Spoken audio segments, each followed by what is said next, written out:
Welcome to Through the Web podcast with me, your co-host Tawsif. And me, Dagogo. And we are on episode 10. Mm-hmm. We've made it to the 10th episode. Amazing. I know. I know we keep saying that we made it every first few episodes, but 10 is truly special. It's a big landmark. Double digits. Should I just do this? That should be in the recording by now. So, how's the week, Dagogo? Yeah, not too bad. Just making videos, etc. But I did spend a bit of time learning a bit deeper stuff about music, actually. Okay, which is interesting. Like theories and stuff? Yeah, music theory, because I, didn't really focus on that much. But mainly just about, it's not going to make sense to a lot of people, but just about modes and how they work and just the different feelings that the different modes give. And I found it actually really interesting. Just did some of that. Just to briefly touch on that, what's your history with music? Did you ever learn from somewhere? Or was it all self-taught in the idea of learning from YouTube and stuff? Or yeah, so when I started learning guitar, that was before YouTube, essentially. So there was this site called about.com/guitar, essentially. Right. And then all the basics I learned from that website. And then when YouTube came along, then I learned some stuff from that. And yeah, that's basically it. So funnily enough, we actually met through music. We did. Yeah. There used to be jam sessions at this random house. And we met through a friend and we were just jamming through random songs. He used to play the bass. And, Yeah. And I was just there tagging along with the guitar or the drums. And yeah, it's crazy. It just popped into my head. That's how we met. Full circle, yeah. Yeah, full circle in some ways. But it's cool that you're kind of diving into the theory side of things. The theory side of things. Do you think that helps by any chance? For me, when it had come to reading music and everything, I didn't dabble with any of that. I think music theory helps to an extent. Mm. So you got to know what the chords are and some of the notes and all that kind of stuff. But aside from that, I think learning by ear or having a good ear, so you can hear something and immediately play it or know what's happening, I think that's way more important than music theory. But I guess with this mode stuff, it kind of helps you break out of, just a regular major scale or minor scale. It kind of brings a little more color into things. Mm. So, for example, the Lydian, hopefully we're not boring people, but the Lydian scale, for example, that is used in a lot of movies. So you'll hear that, now I can pick it out because I've learned what it is. But as soon as you hear it, it's like movie score, it's interesting how the colors kind of come from these different modes. Yeah. Oh, that's super interesting. As for me, this week's been pretty good, pretty okay. Mm-hmm. Making stuff as well, working with you as well, so that'd be interesting. But other than that, I was just watching through some of the videos on Netflix and why they're it's crashing and burning in a lot of ways. But so I guess we're getting to the segment of what we watched this week. But what I watched this week was this video on Netflix by Captain Midnight. I don't know if you know the YouTuber. No. It's like a video essayist. Do you know? No. So Captain Midnight, he does these breakdowns of popular culture stuff, video essays, quite interesting. And he was talking about how Netflix, why Netflix is suffering, right?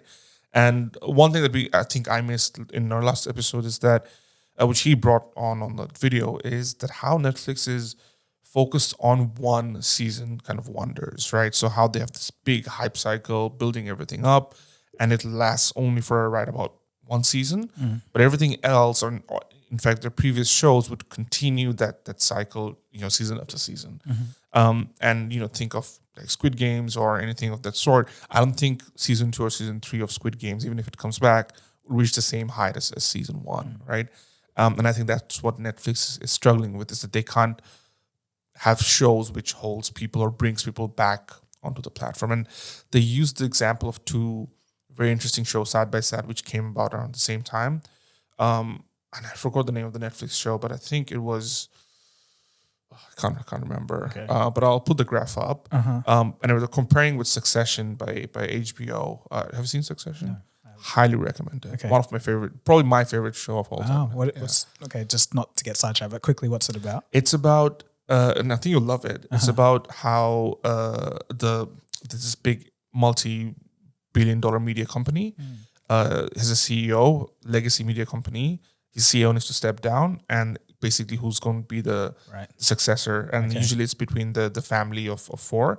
So it's a little bit of family drama stuff, but it's based around politics, how the US politics is being shaped by media, how there's, they buy into the digital world as well. So it's very much related to what we talk about in a lot of ways. So, and great acting, great story, brilliant stuff. So I got onto it and on season 2, and I was like looking forward to season 3.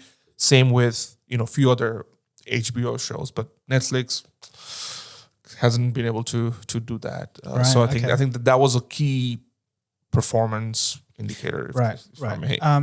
Yeah, that makes a lot of sense. And I guess, so are you saying that in general, like even aside from this like repeated season and cutting off season difference, would you say that HBO has better shows? I think quality wise, and that's the thing, like that's one of the things, and on top of that is the other platforms are coming up with better shows. Like Apple TV, for example, has been doing really, really good. Apparently the latest stuff called Severance, I think it's called. Right.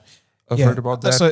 So like for those of you who don't know, released a video on CNN Plus and its failure yesterday. But it kind of got into the topic of streaming and what people are saying about that. And in the comment section, there was a lot of people saying Apple Plus is actually extremely good. Like they have like really, really high quality shows. I think, it makes sense that Netflix is struggling a bit, because when you have stuff like that, like basically anything you click on is high quality, versus Netflix, which has some quality, but it's like you have to really dig and find it.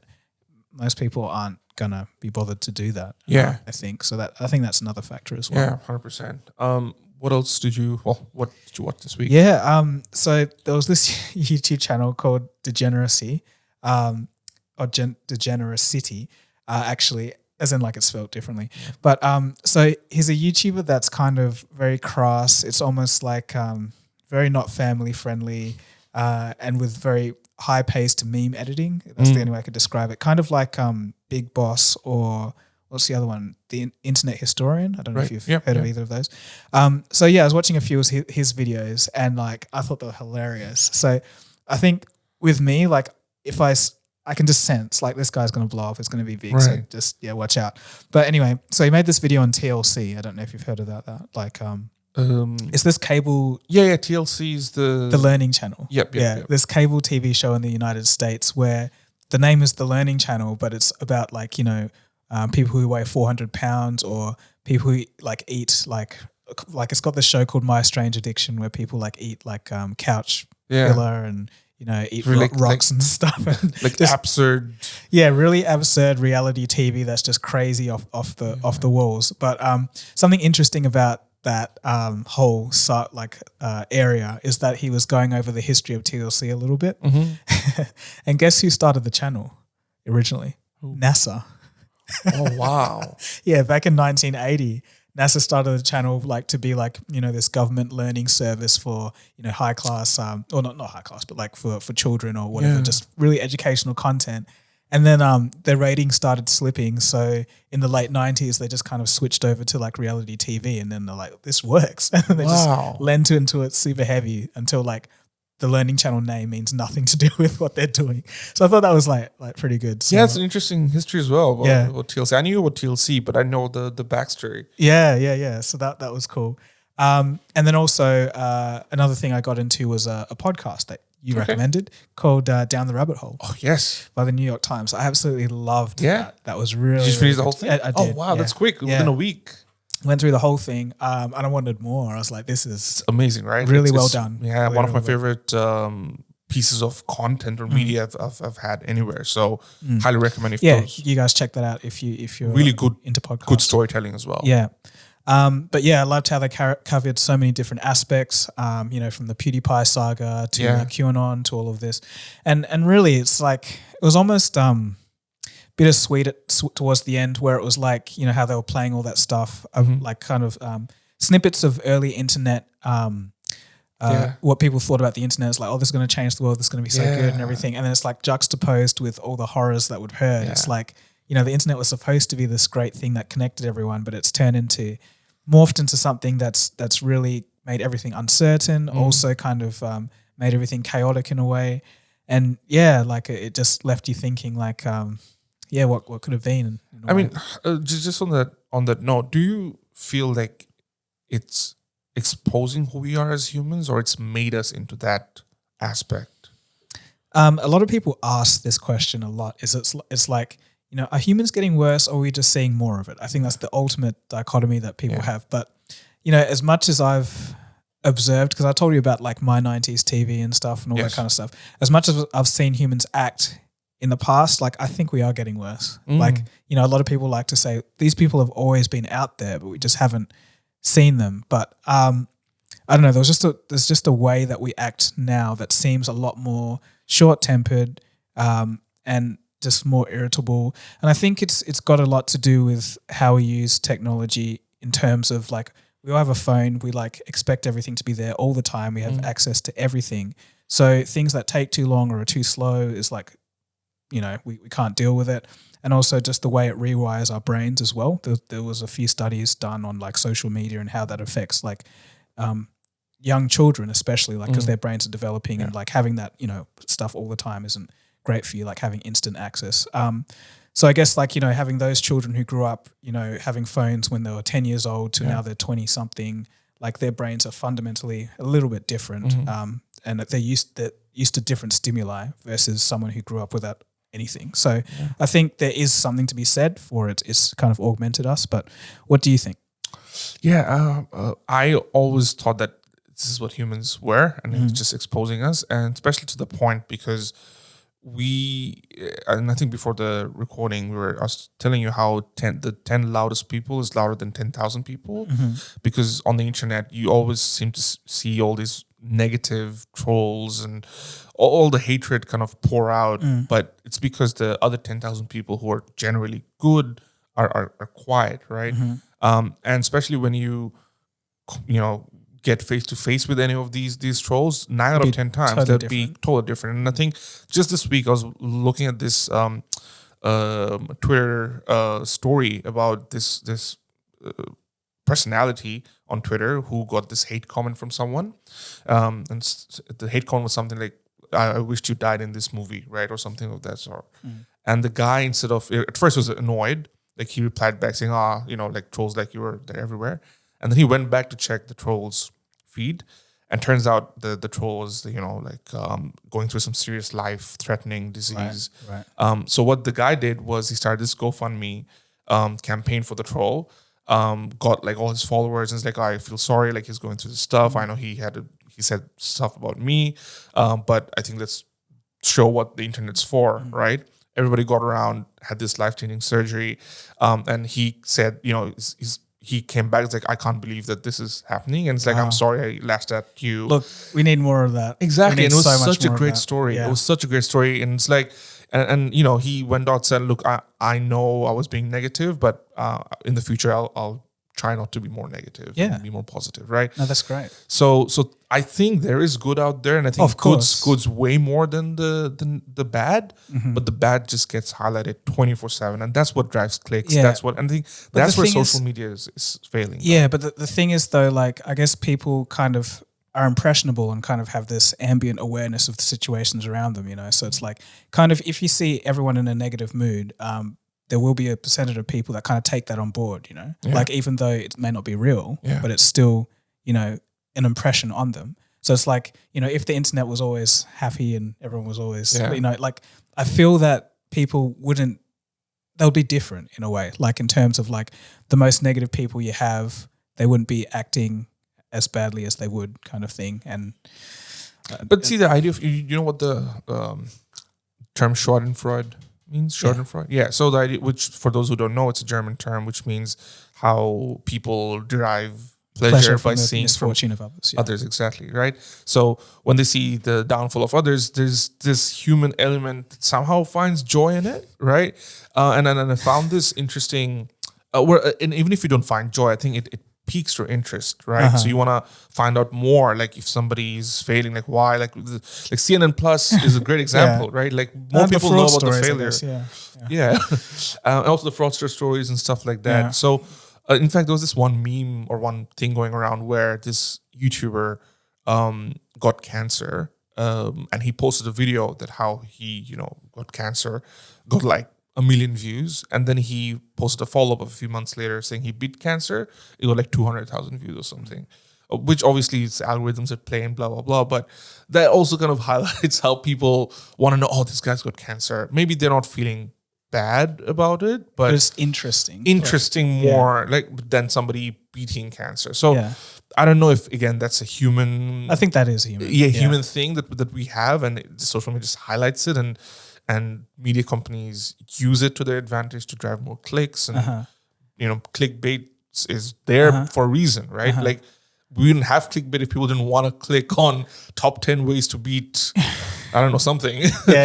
No, I think you're right, but though I do think we fundamentally disagree here, because I guess you're saying that, there is a highlighting of the bad. But I'm saying that is true, but also I think people are getting worse. I think, But obviously there's great people out there. I'm not saying it's everyone, but I'm saying the percentage is growing. That's all. I think I'd have to agree on that. I think the percentage of it could be growing.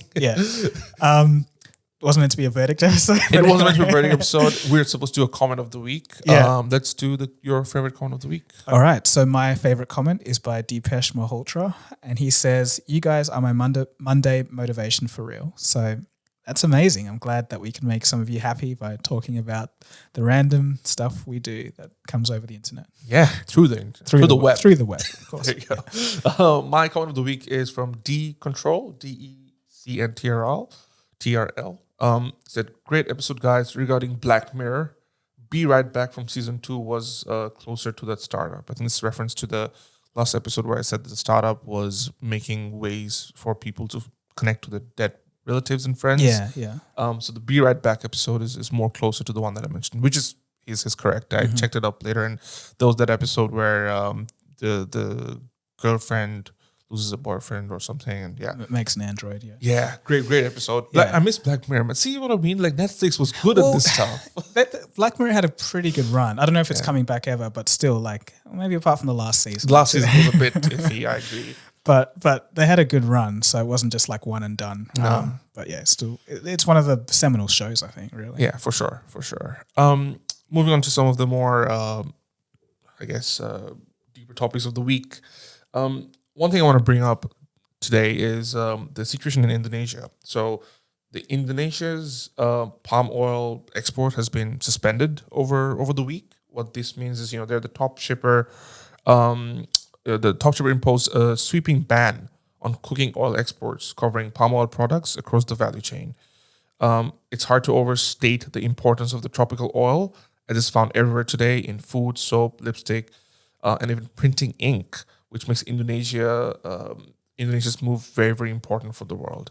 It's also adding to the impact of Russia's invasion of Ukraine, which plunged the global edible oil market into disarray. So because of the situation in Ukraine, the export of oil, there's export of a lot of things, other than just oil, is under shock, and it's also causing a lot of the countries to hold back onto their own exports. Indonesia has been seeing like this huge rise in their own prices of domestic products like that, and I think overall, just we're probably seeing more and more of this in the coming months. The UN also has urged leaders to keep trades open, warning that protectionism will drive up prices and lead to empty shelves in countries dependent on imports. So I think we're slowly seeing the ripple effect of the Ukraine-Russia war on the more large-scale economic situations. I think the fact that we have such a intertwined and integrated global economy in terms of supply chains and where raw products come from is really starting to show its fragility now. COVID was the first time that this happened, but this war on top of it, just because it's quite serendipitous in an opposite way that Ukraine and Russia had so many things that they were producing for the world, and they go to war together. I think that disruption, as you said, will cause a ripple effect, but it's like we kind of can't see and predict where it's going to end because, it's almost a complex system. Like one thing that you change here, something sticks out over there, which causes something over here, and you just don't know. So I think it's kind of like just hang on to your seatbelt and see what happens. But yeah, I think the UN is right with price inflation because if you have an input cost that's like a raw material that's not going to be there or harder to find, that trickles down to the end product, and that end product is a lot of things it looks like from what you've said. So, unless there's another country that can step in, I guess, we're just going to see some price hikes. How long has it been since the war started? So 2 months? Just over 2 months now. So obviously around the same time when we started the podcast and initially we were covering a lot of the sanctions imposed on Russia, have you been keeping up with what those sanctions have done today, like 2 months after? Like, has it really been doing anything at all? No, well, so I haven't been keeping up that much, but I guess the trickle of information I'm getting is that it hasn't hurt Russia as much as they would have hoped. So it was kind of like Russia kind of stocked up on gold and was preparing for this, but also their ruble has bounced back.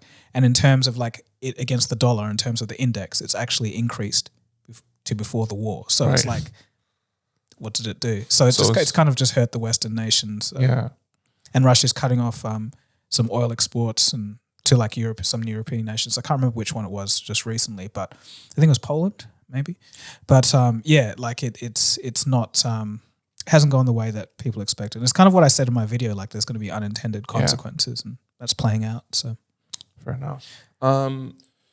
Moving on to some stock news. So Tesla's stocks have taken a nosedive. And some are saying it's connected to the whole idea of a certain someone trying to get a purchase of a certain something. His name is Elon Musk. Very close brother of Elon Musk. But people are saying that to come up with the money for Twitter, even the richest man in the world had to dig deep into his pockets, offering up almost half of that amount from his personal riches with a number of banks covering the rest. To come up with the 20-odd billion, Musk may have to dip into the Tesla shares, which appears to have driven Tesla shares into a nosedive. So they slid 12% on Tuesday, wiping out a significant 125 billion in value. And that's the company's largest one-day drop since the September 2020. Okay. Yeah, I guess it makes sense because like Elon's a very wealthy man, but it's all quite liquid and he's got a lot in Tesla stock. So in order to have that collateral, like he may have to sell some stock to get the money. So kind of makes sense, but I don't know, like will Elon regret this decision? Because like it's kind of like, can you have both? Can you just like get the money to fund the Twitter purchase without having any damage done to Tesla as a company? I don't think you can, because when you have that level of influence on both the companies, which is basically tied under your name, and then one will eventually impact the other if you're tying the riches from one to the other, right? And I think the idea of the market not cooperating right now, this is all begging the question, like, will actually Musk go through the whole transaction? Because we know that there's been some agreement done in principle, but the transaction hasn't been made yet. And we know that it can take months for it to, materialize, to finalize. So by then, if the market's moving about and if it's not cooperating, I don't know if Musk will be able to even see this through because it's a huge amount. Yeah. So like, say like there's a lot of analysts that think a lot of things about Tesla stock, but let's just say it is near a top at the moment and say it loses. By the time the deal's like ready to be finalized and Tesla's gone down 40%, like, what happens then with Musk trying to get this money? So yeah, it's a lot of moving parts. What do you think about it all? Yeah, look, I think it's going to be difficult for him to get to at the pace that he's wanting to get Twitter. And especially, again, I still don't see why, like in terms of a financial move, how Twitter can help in terms of getting that money or recoup that money. and how is he even getting that funding? Because again, Twitter is not necessarily one of the best performing social media platforms right now. So there are talks even of him like the only way to make money would be then to come on board and start slashing jobs within Twitter. Right.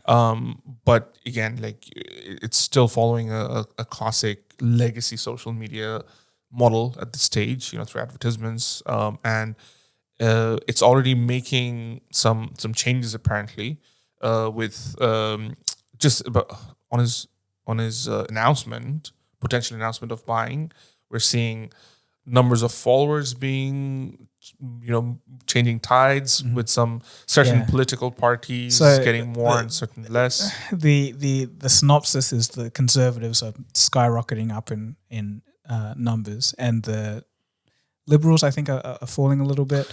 Yeah, but huge swings. Yeah, so I think it's not Elon doing anything directly. What the chatter is on Twitter is basically saying that there was some shady things going on, some algorithm changes, some tweaking to make some things happen, and then that now that Elon's coming in, the curtains are kind of going to be pulled, and they have to kind of undo all the stuff that they've been doing to make sure they don't get sued. So it's kind of that's the leading explanation. That's right. That's right. So I think the theory is here that just with Elon being appearing in the realm of the conversation, the people at Twitter's like, oh, we gotta pack up bags and whatever we've been doing, allegedly to ban conservatives or shadow ban conservatives are unbanning them and stuff. But I think Twitter came back saying that while we continue to take action on accounts that violate our spam policy, which can affect the follower counts, these fluctuations appear to largely be a result of an increase in new account creation and deactivation. So basically, more and more people, just by the idea of that Elon Musk is going to be involved with Twitter, are either coming back or going away. Yeah, that would explain the drop in like the Democrat side, I guess, because it wouldn't work to start banning people because you've changed an algorithm in terms of the Democrat side. But then again, I've been seeing a lot of like some tweets from people saying like, oh, like I've been unbanned for like saying learn to code or something like that. There's no way I think those are just trolls or just making fun. Yeah. There was this guy who made like a fake Donald Trump account and it's like, I'm back, guys. And then like it got like, I don't know, tens of thousands of tweets and everything. And everyone was like, actually, hang on a sec. Like when you look at the handles like at real Donald Trump 67 or something. It's like, it's just chaos going on there. It's funny. But I think it's interesting all the different theories going around. And I think it will be so interesting to see if the deal does go ahead, what Twitter ends up looking like when all the dust has settled and Elon's gotten in there and put his people in or done what he has to do or wants to do. He said we were looking at encryption and DMs. Yep. He said that, a fair and open, transparent algorithm. Editing tweets. So it looks interesting. We'll see. Yeah, I think with Elon there, it's not that he's in the back room tweaking these things, but just how influential he is, just being aligned, his name being aligned with Twitter is causing a lot of these unintended, effects. So I think, that's what I meant when I said, like he's still having some impact even without being part of Twitter just yet. So it's crazy to see, but none of this has stopped him from tweeting on a daily basis. It's some of the most craziest tweets we've seen, and it just seems to get weirder and crazier every day. From the Bill Gates one that we saw last week to saying, there's this. Obviously, the whole thing became a meme template right now that Elon Musk buys something and fixes something. So this whole idea of McDonald's and the whole idea of the ice cream machine not working. So there's a tweet about that, and he said, "Nope, I can't do that one because I can't do miracles." But then he did tweet himself that he was going to buy Coca-Cola and he's going to put back the cocaine into Coca-Cola. So for those who don't know, Coca-Cola actually used to contain 3.5 grams of cocaine in 1894. So the very first publicly sold Coca-Cola in the free market actually had cocaine. And cocaine was used a lot for a lot of different things, like tonics and whatnot back in the day. So yeah, very interesting. But Elon, he's just having a ball and having a blast with it. So like a lot of people get angry, but I'm like, it's just fun. Like he was obviously joking with that one, but yeah, you're right. I think he is a professional troll at this stage. He knows that it works for him, but I think that this is where, if you're a shareholder, that's a different story. That's you gotta deal with this. Yeah. But if you're a shareholder, you have to deal with it. But it's like, is what he's saying, like, is it good for the brand? Like, if the brand is this kind of edgy, person who doesn't really listen to anyone else, then maybe that's all right. That worked with Tesla, but with Twitter though, like it's kind of like you're dealing with other people's opinions, people that may not agree. So it might be a little different. Yeah, because he also tweeted back on a more serious note that for Twitter to deserve public trust, it must be politically neutral, which effectively means upsetting the far right and the far left equally. I agree with that sentiment. I think he's correct, but I think like every single human being has bias. No, even if it's not far right or far left or in whatever spectrum, like we're all prone to our own biases, right? And therefore, all our public opinions will have some form of subjective angle. So sorry, as you're talking, I don't know why, but just postmodernism is ringing in my head. But continue, go on. Who's the postmodern? Is it Nietzsche or Nietzsche? Nietzsche, yeah. Look, I'm rusty. Yeah, same. Let's not get into the philosophical side of things. But I agree with him in the sense that we, that's the ideal, like utopia for any media company, social media company, to be that objective, neutral thing. But it'll always sway to a certain angle, depending on what people they're talk about, right? Because even the whole Ukraine-Russia thing, or any war, or even like forget war, like sports. Simple thing is sports. Think simple things is music, like Kanye fans versus Kim Kardashian fans versus Pete Davidson fans. Like all these things are happening because people have biases towards one certain entity, regardless of their intention. I wouldn't really call those biases, but I think it's just more group think. Yeah, they want to belong to something. And I think that this is my tribe. In a way, this is my tribe, and I think that in a way informs the stuff people like to post or talk about. And I think that's, when I say bias, I mean that shapes the narrative that they have, right? That we have, and I think that's why you'll never have a true utopian version of this public square that he's banging on about, and especially if it's something global where there's cultural differences, there's national differences, there are religious differences. One thing is completely different to someone else in a different part of the world. So again, that free speech or that complete openness about topics that everybody can chime in on, I don't know how you can achieve that. Are you saying that if that was to happen, there'll just be, World War III on Twitter? Like people will just be going crazy? I mean, it's already going. No, but I'm saying like, yeah, it is already going it is crazy. Already like that. But I'm saying like, if you try to make it like everyone could say everything, you're thinking that's just the natural progression. It's just going to be people fighting. And I mean, it's, and this kind of goes back to my initial statement where I said it highlights what, technology brings up or amplifies what people already are, right? So when you allow people to say anything and whatever, it's fine. But then there's going to be someone else with a completely, different view who will also be saying stuff. So it's what we see in Twitter is not too far off from what that free speech public square that Elon wants to make. It's just going to be more of it. Yeah, and I guess when you add that with like no real identity, it's just like faceless people versus like the character limit. Like it's not a good combination. But I'd like to be an optimist, and I'd like to think that even as bad as it is right now, without this opening up of free speech, that people could come to an agreement on certain things and talk to each other and see that they're not so different after all. But chances of that happening is 10%. Yeah, I think it's important that where you have to listen to what someone else has to say, but I think there has to be some lines like violence, Well, but that's just illegal. Plain. It's like yeah, exactly. But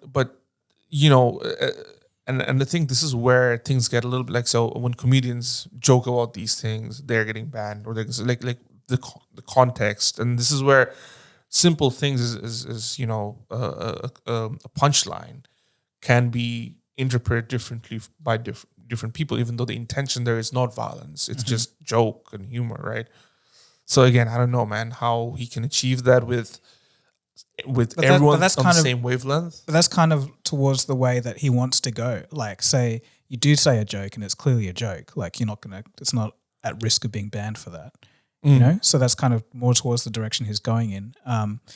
But I think other things that are a little less easy to define is like, if you're going to be making like a threat towards someone, it's not like direct, but it is repeated and menacing. Like, and then how can you again distinguish from a serious one to a joke, especially with anonymous, faceless people making those claims, right? Just train an AI to look at millions of data sets of people arguing and see that's what they're doing right now, I guess. I don't know, man. But it seems like we aren't the only one who's concerned about this, because EU's commissioner for internal market theory, Brayden, issued a warning on Elon and his Twitter moderation plans. So he said that we welcome everyone. We're open, but on our own conditions. At least we know what to tell him. Elon, there are rules. So basically saying that we have our own sets of rules. This is speaking for the EU? Yeah. Okay. So you basically saying that you can't just do whatever you want, especially if it has some involvement within the EU side of things. I think the thing is, if it wasn't Elon Musk that was taking over the company, but it was Bobby Dazzler, some random guy, would they be saying this? Like, what difference does it make? I think that's the thing. Like, Bobby Dazzler isn't tweeting a picture of Bill Gates with an emoji of a pregnant man. You know what I mean? That's the difference right here.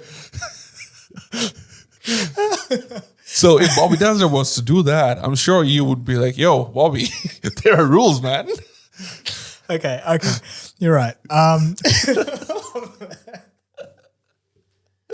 sorry. And that's definitely true. I think Elon is a controversial character, and Bobby Dazzler, who's doing nothing wrong, I think he'd be fine.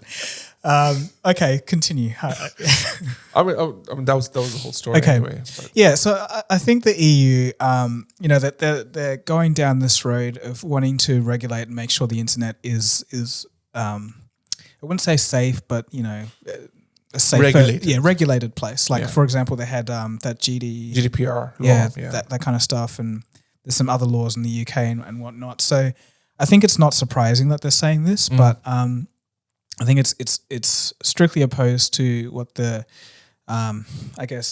traditional liberal, like not the left-wing liberal, but traditional freedom-loving liberal American ideal is. Like, you should be able to say what you want. So I don't know, with this whole international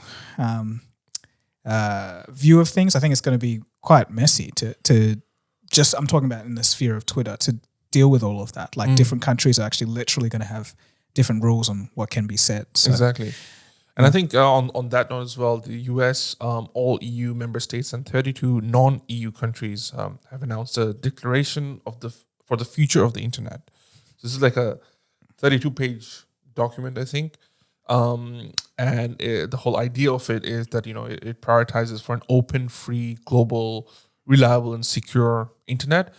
But on the article here, it says, although it offers no specifics for achieving that. So if you have something that's very nebulous in what it's saying, that's like, ripe for abuse. So it's not going to be open, it's going to be closed, it's not going to be safe, it's going to be unsafe, it's not going to be efficient, it's going to be like, honestly, maybe I'm very, very skeptical, but this kind of stuff I hate. It's like, let if it has to be, let companies regulate this kind of stuff on their terms, and like big oversight government bodies, like that's the most inefficient thing you want in tech. Like I just don't like it. That's just my personal opinion. Yeah. But what do you think?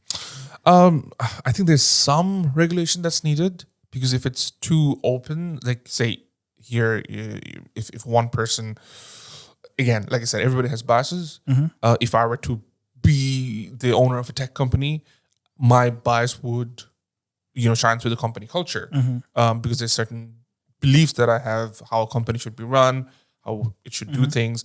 So I think some regulation is needed, but not to a point where it's crippling the growth or what the intention of the company is. Right. So what don't we have now that you think is needed that could be put in? I think a lot of the criticisms of say social media or tech, we've been saying this all the time, like privacy laws or how companies can creep in on individual freedom of information that they wish to keep, the tracking, all that kind of stuff. I think the GDPR law was based around that. I think this seems a lot broader than just that. Oh no, of course, and obviously this, again, as I said, it's quite a long kind of document, but. Because, like they were talking about environmental consequences of the internet. I think I looked briefly at this. And, what does that mean? Like it could rule out cryptocurrency. It could rule out like a lot of things. Obviously protecting the environment is good, but it's like, what are the unintended consequences of writing such words in ink, like for law? Like I think this is where I guess that conversation needs to happen. Like, okay, so if it means to protect the environment, let's see how we can do things better instead of completely removing crypto, from the face of the earth, right? Because obviously there are always ways to do things better. So I think if it's that level of conversation, but it's kind of like better, but it's like, okay, so you got proof of stake for cryptocurrency, proof of stake versus proof of work, but government's like, oh, well, even proof of stake isn't good enough. Like, you guys can't. That's illegal. You can't do that. And it's kind of like you can twist things in a way that that goes within that interest. So, for example, like a government issuing a currency, they wouldn't want. So, if they say there was another currency that was better than Bitcoin that used proof of stake and was amazing and did everything well, very efficient, but the government could say it's not efficient enough. Like it could be, like technically, but they could just say that because they don't want competition. Like it's, I guess it's risk inherently that I'm kind of skeptical of. Yeah, but obviously, this is just my opinion. So and I agree with you. I think there's, especially with some of the people who make these laws, actually have no idea about where the world is. Like especially when you see a lot of those courtroom videos of Zuckerberg being asked questions, right? Some of the questions were just like it actually blows my mind. Like, how are you in that position? They're all like 60, 70 years. Yeah, and I'm not trying to be ageist or anything, and obviously there are people in that level who understand tech better than most people, but they're not the ones representing or making the laws or the policies or so. And I think that's where my problem is. So I think I agree that there needs to be rules and regulations and stuff like that. But if the people who are making it don't understand it, I think that's where the problems come, right? So we can agree there for sure. Yeah. Okay, cool. We've agreed on something. But moving on to a different, I guess, more specific point of Apple's self-service repair program that they launched, which basically allows customers to order parts and manuals to fix their own devices. So previously, I think Apple was notorious for not allowing that.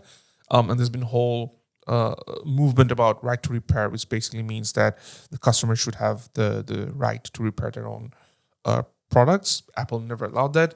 But they have started this program which lets people take that step into the direction of right to repair. But this whole movement of the right to repair here, what are your thoughts on that, and do you know much about it? Yeah, as far as I know, I think it was Louis Rossmann who started it. He is a tech repairman that is based in New York City, and essentially he makes videos Right now, it's mostly videos talking about right to repair, but I think he did some other stuff before this. But yeah, he's been very serious about it, like going to politicians and kind of lobbying for bills that would actually make it illegal for companies to kind of make it harder to repair things just for profits. And so I think from him, he started a campaign a couple of years ago now, and got picked up by MKBHD and a lot of other big tech YouTubers, and now it's become quite a thing. And, obviously I'm all for it. It's like it doesn't really make sense to stop people from repairing the devices they bought. It's not like, they're going to cause mortal danger to themselves by trying to replace a screen or, it's clearly just to cause more profits for the companies. Yeah. So, yeah, how about you? Yeah, I'd say so as well. I mean, back in a lot of different places, that people who are very tech savvy can actually do that by themselves, and lots of YouTube channels and individuals are doing that. So, yeah, I think that's the way to go. But apparently, it's still not without criticism. The new self-service repair program.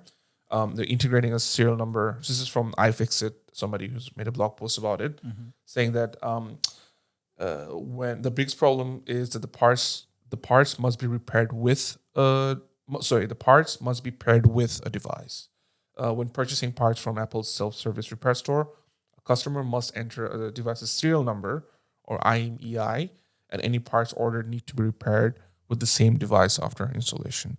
So there's some caveats to it. So you can only order certain, it has to match up with the device. So it's not right. So I think they still have some control over who and how you can repair things. Right.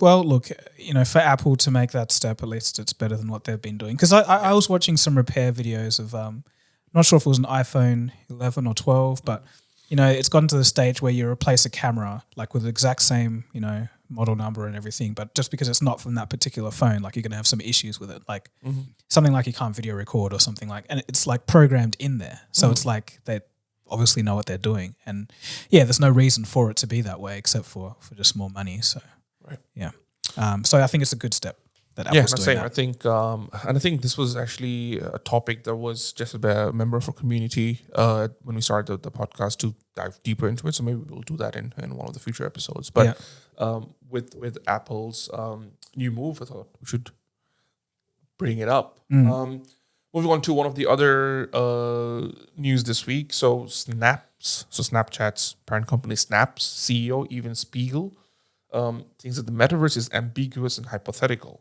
So he says the reason we don't use that word is because it's pretty ambiguous and vague.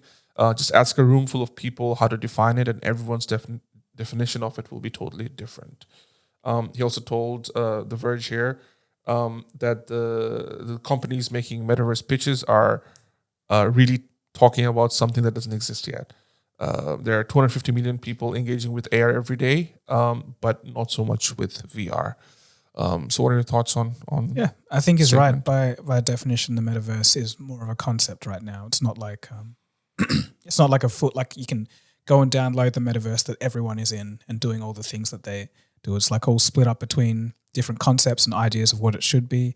I think he's right about like the companies that are pitching for this are talking about something that doesn't exist yet, because the closest that we have, I don't know, like what would you say? Like you could even really pick out one. You got VR chat, which might be seen as like a metaverse, and then Second Life, but that's like real old school, but it's got legacy. I mean, any game in some ways is kind of a metaverse, you know what I mean? Like a multiplayer game where you go in like Fortnite that's true. I guess Roblox, Minecraft. I guess you got different layers of it, but like if you want to, include,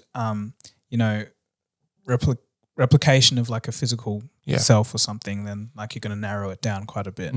But I think the whole meta name change was what sparked off this new conversation about the metaverse. But if you actually look at what was going on at the time, it was just to deflect from all the stuff that Facebook was going through. So it was like a branding image issue. So it wasn't really because there was some key change in technology or anything had shifted. It was just Mark Zuckerberg. I think it was also in preparation for what's going to come. I think we know that VR will have some involvement in our lives over the next decade, and I think he knew that the meta and metaverse would be a buzzword. I think that's where he's trying to bank it in. It's like, keeping it Facebook was harming them. So I think that was the move. But you're right. I think there was no concept of it. But do you, for Snapchat to come out and say these kind of things, I think do you have Snapchat? No, I don't use it at all. But I think Snapchat's, been looking into AR stuff a lot with their glasses and everything. So they're kind of adjacent. So it makes sense for them to say. It's funny because Snapchat actually identifies themselves as a camera company. So, funnily enough, they came about with a drone this week called Pixie. The small yellow drone takes off from your hand, follows you around, and captures video that can be sent back to Snapchat. So very similar to their Snap Spectacles, which was in 2016, epic failure. Look, sorry to interrupt, but I just want to know, how is Snap doing? I haven't looked at them. Not as are they okay? How are they happy? Not that. It's just what's their profits? Everybody asks, what's Snapchat up to, but nobody asks how is Snapchat doing. Exactly. No, but they got this one app that's their main thing, and I didn't think it was that big anymore. So they do have a lot of active users. That's the interesting part. So they may not have a lot of growth like TikTok, but their active users is still quite big. Interesting. Yeah, because they got cannibalized by so many different social media companies. They're stealing the Snap feature. I think right now they're still holding it because they've got these original content and shows and stuff like that you can watch there. Yeah, did you know? Okay, well, I've been out of the loop. Yeah, so there's basically a whole explore page where they transition into exploring content, and now there's original shows and stuff that you can watch in vertical. In vertical.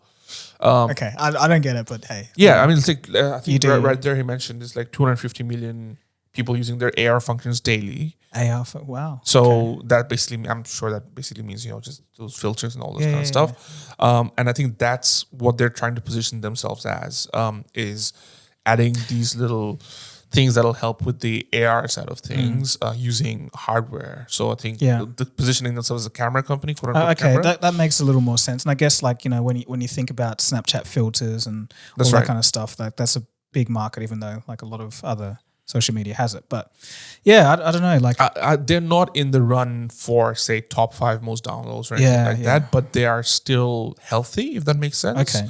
So a strong user base that's constant. Yeah, exactly. That kind of keeps going back. I've stopped using it because I just don't, anything that I see there, I can get anywhere else. I don't have a lot of friends on Snapchat, so I don't use it. But I know that there's still a big user base that kind of follows it. But I think, it's not in the top 5. The top download this week was Truth Social.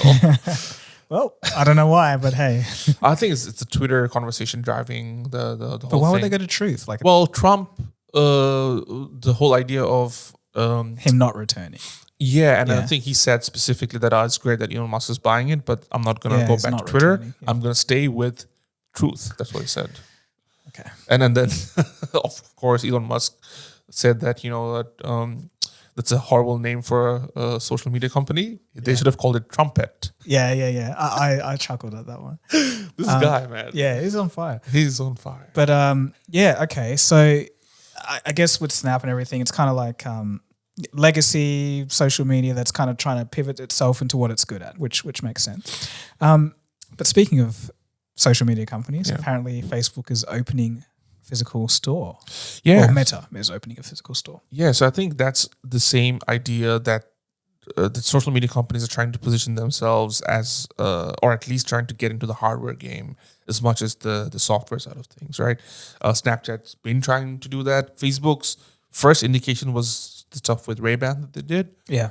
And now they're full on, obviously, they acquired Oculus a good number of years back, and now they're using that as a way to get into the VR side of things. So moving forward, what basically they did is they opened their first Meta store, and basically they're positioning it as virtual reality products as a gateway to the Metaverse. So they're saying that we're not selling the Metaverse in our store, but hopefully people will come in and walk out knowing a little bit more about how our products will help connect them to it. Once people experience the technology, they can gain a better appreciation of what we're trying to do. Makes sense. So Their first physical store represents a move further into what it calls the social metaverse company, away from the origins as a social media. So Facebook's seen a rise of 31 million new daily active users in the recent quarter, even though the profits are down. But it seems like the investors are celebrating a big user growth this quarter. So I think they're pairing it up with their launch of the physical store as well as downloads. I think they're slowly trying to make a comeback from the crazy dip we saw a few months back. Yeah, interesting.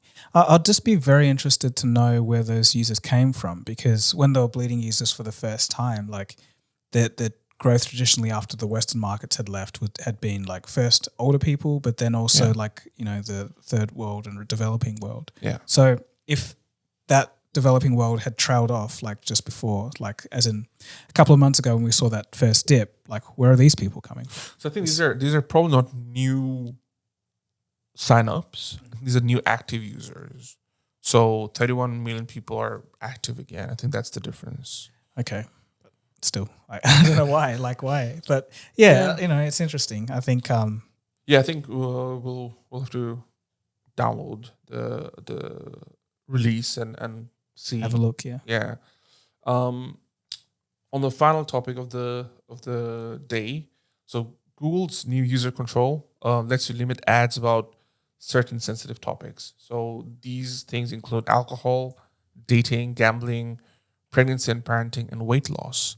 So basically, you can target these ad categories and reduce seeing them on your feed at all times. And I think that's a good idea. I think it's more control than people would have had, you know, while watching TV. Yeah. So you can choose what ads you want to see or see less of. So yeah, I'm all for that. Would you take off any ads? Pregnancy. Yeah. I'm a pregnant man. Do you want to keep that? I'm Bill Gates. What about you? Not which ads you'll take off, but what do you think about it? No, actually, I wouldn't take anything off strictly, but I do think it's a very, very good idea. I think more companies need to, like, again, I've always sided with big tech in the understanding that, you know, they've done a lot of good, but with these things, I think they have the power to make these positive changes, because the criticism that we get is like, we don't get privacy as users, we don't know how to control our data and stuff. I think educate people, educate users, roll out these new features that actually helps users take control and get it to a point. I understand their business, they have to make money by showing ads, right? But get it to a point where it's a win-win, right? I think humans love convenience. Like, we would give up everything else. Like, we've given up privacy because of convenience. Like, let's face it. Like, when we are hit with accept cookies on our web browser, we just click that accept cookies button, like, without even, because it's just convenient to click accept cookies and we don't even know what's doing, right? But I think once you get to the point where the company is actually working with you and being transparent and saying that, you can control this is what we're trying to sell you, hopefully we'll get into a good kind of mutual relationship. And I think that's where everybody wins, right? Yeah. And I think, you know, customer satisfaction would go up as well. Like, and they'll be more likely to spend more time on whatever it is when they're not being harassed by ads they don't want to see. Yeah, exactly. Well, I think that's just about it. Thanks everyone for listening and watching, and I hope you learnt a thing or two. And until next time, we'll see you later. Cheers.